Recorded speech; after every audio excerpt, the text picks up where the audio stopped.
So you might be sitting there and thinking, okay, well, now what? Okay, so we've got this conflict between the federal laws and the state laws. We have this growing industry that's out there, and believe it or not, it is growing. It's expanding into different states. But then there's also, a lot of more support around the industry itself.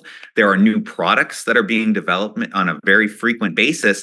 So this is a complicated area that you need to make sure that you understand it going into it. I remember back when this was first becoming a thing, back when Portland was or in Oregon was one of the first states to really embrace legalization of marijuana. And when I went to that state on a vacation, it was something completely unrelated. But at that point, you couldn't throw a stick without hitting a marijuana distributor of some sort, right? They were whether it was a business on they're out on Main Street.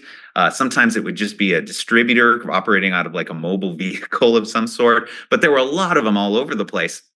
And so I started asking around because I was curious, how are they doing? How are they managing the banking?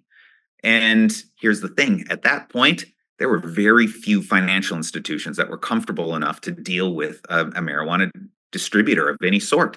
So what they were doing, you had these cash intensive businesses. They were dealing all in cash. And so they couldn't put it into a bank because they couldn't find a bank or credit union that would really work with them. So what did they do? They warehoused cash.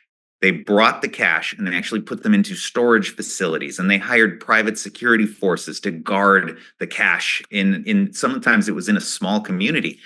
This is not a tenable situation. We don't want warehoused cash in our backyard because it's a target for criminal activity. We don't know where the cash is going, where it's coming from. It can get taken advantage of by organized crime, even if the initial operators are trying to follow the letter of the law. So this was not a good situation. And so we're trying, that the federal government and a lot of the states are trying to figure out, okay, how do we build the framework to make this so that we can actually have banking services in place for some of these businesses? If it's going to be happening, we would rather have those funds going through a legitimate financial institution rather than either being warehoused or going through some of these alternate payment methods and things along those lines. So we have a growing business and we have an industry that needs to react to that.